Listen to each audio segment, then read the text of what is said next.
आज की कहानी, एक कलाकार की खोई यादें। गौतम, एक प्रसिद्ध पेंटर, एक भयानक सड़क दुर्घटना का शिकार हो गए। जब उनकी पत्नी कविता अस्पताल पहुंची तो डॉक्टर ने बताया कि गौतम पूरी तरह से शारीरिक रूप से ठीक हैं, लेकिन उनकी याददाश्त लगभग पूरी तरह से खो चुकी है। उन्हें अपनी पिछली जिंदगी की कोई बात याद नहीं थी। डॉक्टर ने सुझाव दिया कि गौतम को घर ले जाया जाए, क्योंकि परिचित माहौल में उनकी याददाश्त लौटने की संभावना थी। कविता ने उनकी सबसे पसंदीदा पेंटिंग गौतम के कमरे में लगाई, यह सोचते हुए कि शायद यह उनकी याददाश्त वापस लाने में मदद करेगी। अगले दिन गौतम को अस्पताल से घर लाया गया। कविता ने उनकी हर जरूरत का ख्याल रखा, लेकिन गौतम का व्यवहार अजीब था। वे पहले की तरह खुशमिजाज नहीं थे। उन्होंने अपने पुराने पेंटिंग स्टूडियो में जाना शुरू किया, लेकिन उनकी पेंटिंग्स में पहले जैसी जीवंतता नहीं थी। गौतम के स्टूडियो में वैशाली नाम की एक केयरटेकर आती है। वह खुद को गौतम की पुरानी दोस्त बताती है। वह दावा करती है कि उसने पहले भी गौतम के साथ काम किया है। वैशाली उनका हौसला बढ़ाने की कोशिश करती और कहती, आपको सिर्फ अपनी कला पर ध्यान देना चाहिए। दुनिया आपके काम का इंतजार कर रही है। धीरे धीरे गौतम फिर से पेंटिंग करना शुरू करते हैं। हालांकि उनकी कला का रंग रूप बदल चुका था। उनकी पेंटिंग्स अब अंधकारमय, उदास और डरावनी हो गई थीं। यह बदलाव उनके दोस्तों और प्रशंसकों के लिए चौंकाने वाला था। एक रात गौतम ने वैशाली को एक पेंटिंग को लेकर कुछ अजीब बातें करते सुना।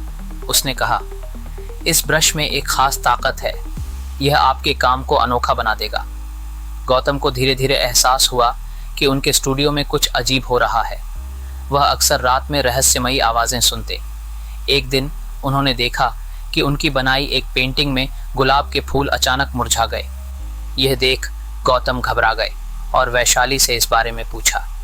वैशाली ने कहा, यह सब तुम्हारे दिमाग का खेल है, तुम्हें आराम की जरूरत है। लेकिन गौतम को विश्वास नहीं हुआ। गौतम के बचपन के दोस्त विशाल उनसे मिलने आए। विशाल ने बताया कि दुर्घटना के दिन ही कविता की मौत हो गई थी, लेकिन गौतम को यह याद नहीं था। विशाल ने यह भी बताया कि वैशाली, जिसे गौतम केयरटेकर समझ रहे थे, असल में दुर्घटना के दिन ही आत्महत्या कर चुकी थी। यह सुन गौतम सन्न रह गए। अगर वैशाली मर चुकी है तो वह यहाँ कैसे है? गौतम ने विशाल से कहा कि वैशाली हर रात उनकी पेंटिंग्स पर दबाव डालती है और उनकी कला को बदलने की कोशिश करती है। विशाल ने गौतम को सचेत किया, ये वैशाली की आत्मा हो सकती है, वह तुम्हारे साथ कुछ गलत करने की कोशिश कर रही है।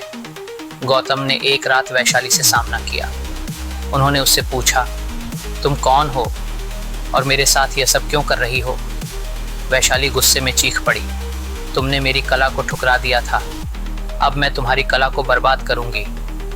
गौतम को एहसास हुआ कि वैशाली की आत्मा उसकी कला के माध्यम से उसे नियंत्रित करने की कोशिश कर रही थी। उन्होंने अपनी सभी पेंटिंग्स जला दी और वैशाली के ब्रश को स्टूडियो से बाहर फेंक दिया। उस रात के बाद गौतम को धीरे धीरे अपनी याददाश्त वापस आने लगी।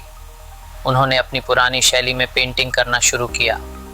उनकी कला में फिर से वही जीवंतता लौट आई और उनकी नई प्रदर्शनी ने दुनिया भर में प्रशंसा पाई। गौतम ने सीखा कि आत्मा की सच्ची शक्ति उसके इरादों में होती है। वैशाली की आत्मा ने उनके जीवन को बर्बाद करने की कोशिश की, लेकिन उनकी सच्ची कला ने उन्हें बचा लिया। यह कहानी बताती है कि अतीत को स्वीकार करना और उससे सीखकर आगे बढ़ना ही सच्ची जीत है। अगर आपको यह कहानी अच्छी लगी हो तो इसे लाइक करें और अपने मित्रों के साथ ज़रूर शेयर करें। और भी इसी तरह की अच्छी और प्रेरणादायक कहानियों के लिए आपसे निवेदन है कि आप हमारे चैनल को सब्सक्राइब करें। मिलते हैं अगली कहानी के साथ, तब तक के लिए अपना ख्याल रखें। धन्यवाद।